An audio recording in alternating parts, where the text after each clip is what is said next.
সবাইকে ওয়েলকাম আমার ব্লগে। তো আজকের দিনটা হচ্ছে 7ই জুলাই, যেটা আমরা দর্শনের দিন হিসেবে পেয়েছি। তো হাঁটা স্টার্ট করে ফেলেছি, অলরেডি বেরিয়ে গেছি। অলরেডি 3:30 বেজে গেছে। তো আমাদের ব্যাগগুলো সব পিঠুকে দেওয়া হয়ে গেছে। আমরা সবাই এখন হাঁটছি। বেশি কথা বলা যাবে না, তাহলে শ্বাস ফুলবে। যত আস্তে আস্তে হেঁটে যাওয়া যায়। বাপরে, চলিয়ে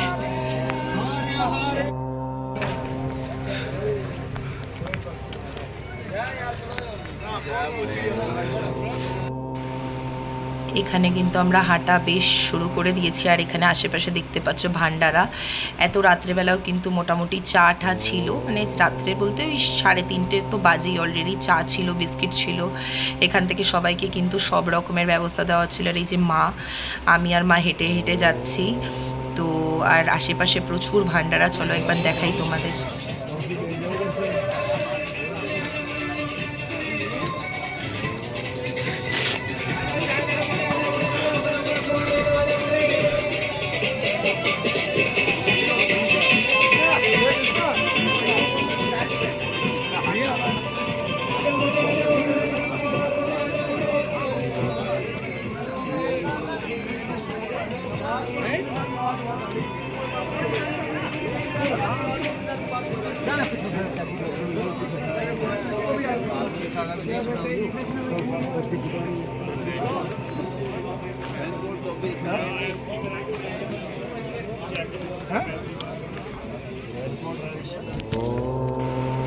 এই ভান্ডারা এগুলো সব ক্রস করেই কিন্তু এদিকে প্রচুর ছেলেদের লাইন পড়েছে, কারণ আমাদের এরপরে এখানে চেক হবে আর কি। RFID কার্ড ঠার্ড এগুলো সমস্ত চেক হবে, দেন তারপরে কিন্তু আমাদেরকে পুরো হাঁটা পথটা স্টার্ট করতে হবে।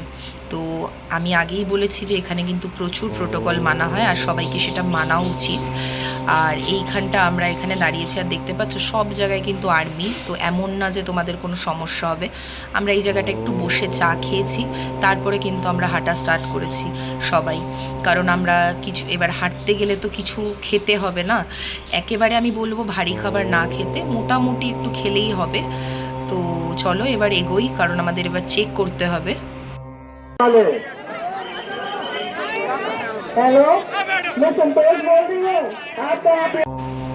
তো দেখতেই পারছো এই জায়গাটা প্রচুর ভিড়, কারণ এখানেই কিন্তু সমস্ত চেক হচ্ছে পুলিশের দ্বারা।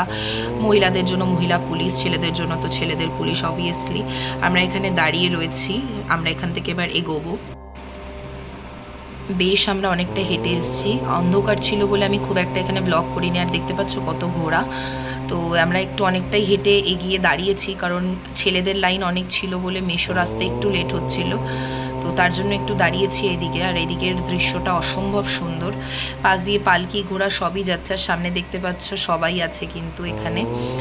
আর মানে খুব ভালো ব্যবস্থা, কিন্তু খুব ভালো। মোটামুটি রাস্তা, বালতালের রাস্তা প্রচুর উঁচু, আমি প্রথমেই বলেছি।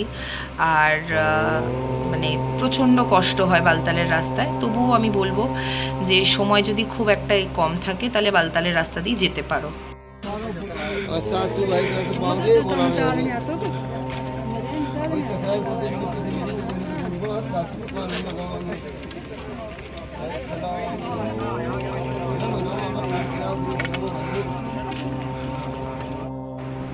তো এখানে তো হাঁটছি, আর বালতালের রাস্তায় বলো যেখানেই বলো প্রচুর কিন্তু ধুলো আছে। তো মুখে মাস্ক পরে নিও, এটা আমি সবাইকে রিকোয়েস্ট করব।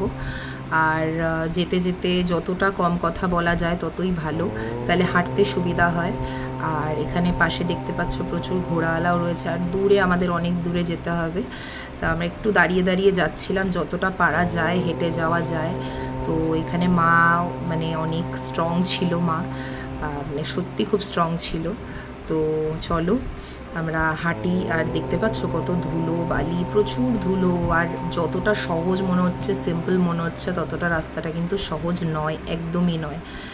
খাড়াই কিন্তু প্রচুর, দেখে মনে হচ্ছে না, বাট প্রচুর খাড়াই।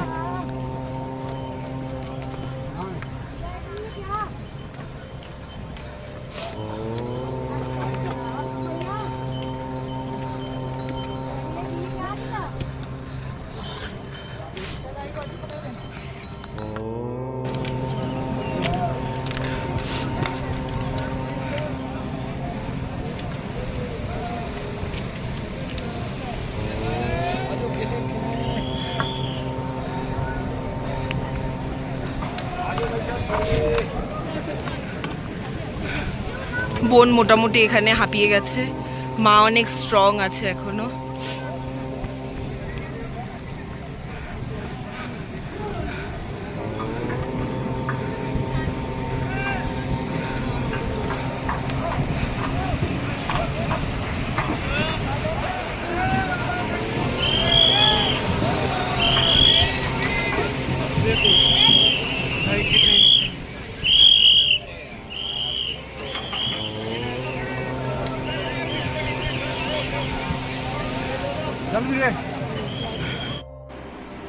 তো এখানে আমি আবার বোনকে বললাম তুই একটু আমার ভিডিও করে দে, কারণ সব ভিডিও তো করা সম্ভব না, যতটা কম কথা বলা যায় আমি আগেই বললাম তত ভালো। আর মুখে সবসময় সবাই চকলেট বা কিছু এমন কিছু একটা যেটা আর কি তোমার মুখে জল দেবে, এরকম জল আসবে সেরকম টাইপের খাবার নেওয়া উচিত।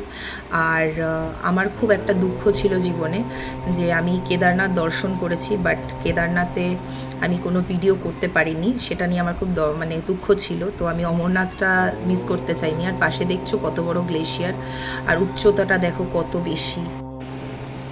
আশা করি এবার তোমাদের একটু একটু উচ্চতাটা বোঝাতে পারছি। আর দেখতে পাচ্ছ উপরে ছোট্ট ছোট্ট মানুষ দেখা যাচ্ছে, অনেকটা উঁচু কিন্তু এটা। তো একটু নিচের দিকেও এবার দেখাই, আমরা ওই নিচ থেকে উপরে উঠে এসছি। আর মানে একদম খাড়াই কিন্তু বালতালের রাস্তা, ভীষণ কঠিন। আপাততভাবে আমরা এখনও সবাই মোটামুটি আছি, সুস্থ বলবো না কারণ সবার জ্বর এসছে এখানে, ছোট থেকে বড় সবার জ্বর এসছে, সবার শরীর খারাপ। হাই অল্টিটিউডে গেলে কিন্তু শ্বাসেরও অনেক সময় সমস্যা হয়। তো যাই হোক, এখানে সবাই মোটামুটি হেঁটে যাওয়ার চেষ্টায় চলছে এখনো অবধি। তো চলো যাই। আমরা অনেকটা রাস্তা হেঁটে গেছি, প্রায় চড়াই অলরেডি কমপ্লিট। বালতালের রাস্তা ভীষণ চড়াই। আমরা এখানে বসে রয়েছি, এই পিসি আমার পাশে, এদিকে সবাই আছে। আমরা প্রায় কাছাকাছি পৌঁছে গেছি, সব দাঁড়িয়ে রয়েছে একজনের জন্য, আসলে তারপরে যাব। আমার গলা গেছে পুরো ভেঙে।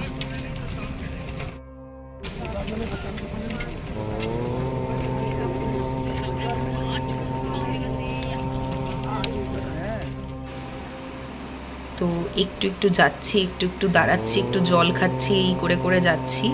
এই রাস্তায় কিন্তু খুব একটা ভান্ডারা নেই, আমি আগেই বলে দিলাম। আর চলো যাই আবার।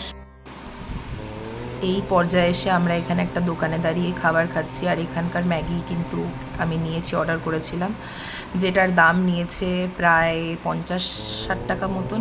আর আমাদের অবস্থা দেখতে পাচ্ছ কতটা কাহিল। আর যাই হোক, আমরা কিন্তু প্রায় গুফার কাছাকাছি চলে এসেছি এইখানে। আর আমাদের এইখান দিয়ে আমি দেখাচ্ছি তোমাদেরকে, অমরনাথ যাত্রা বলে লেখা আছে এখানে। এক জায়গায় এসে আমরা দাঁড়িয়েছিলাম, এই জায়গাটা। আবার আমরা এখান থেকে যাওয়া স্টার্ট করেছি। আর গ্লেশিয়ার দেখো কত যে গ্লেশিয়ার, কি বলবো। আর যাই হোক, আমরা এখান থেকে দূর থেকে দেখতে পাচ্ছি ওই যে অমরনাথ গুফা। দূর থেকে তোমাদেরকেও আশা করি দেখাতে পারলাম অমরনাথ গুফা। তো এখানেই আমরা এবার কি যে আমাদের সাথে হবে আমি জানি না। আর এবার কাছাকাছি চলে এসেছি। সামনে কিন্তু ছিল ক্লক রুম, যেখানে আমাদেরকে সমস্ত ব্যাগ জমা করতে হয়েছে। তোমরা সামনে থেকে এটা জমা করতে পারো, তারপরে তোমাকে এগোতে হবে। ফোন কিন্তু অ্যালাউ নেই, কারণ সমস্ত কিছু চেক করেই ভেতরে ঢুকতে দেওয়া হয়।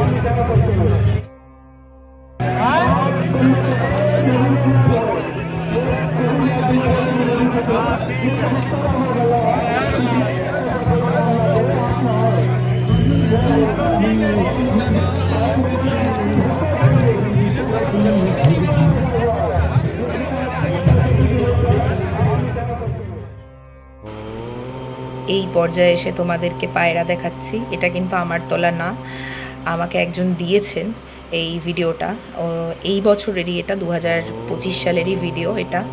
এটা আগের ভিডিও কিন্তু একদমই না, একজন দিয়েছেন, তারকে আমি থ্যাংক ইউ জানাই। আর তার ভিডিওগুলোই আমি এখানে দিলাম। ফোন নেওয়া তো অ্যালাউ নেই, সবাই জানো। তো উনি আমাকে ছবিও দিয়েছেন পায়রার, আর প্লাস আমাকে উনি বাবারও ছবি দিয়েছেন, যেটা আমি এখানে অ্যাটাচ করে দিলাম। তোমরা সবাই দেখে নিও। আর ব্লগটা কেমন লাগলো অবশ্যই জানিও। লাইক করো, শেয়ার করো, কমেন্ট করো। সবাই ভালো থেকো, সুস্থ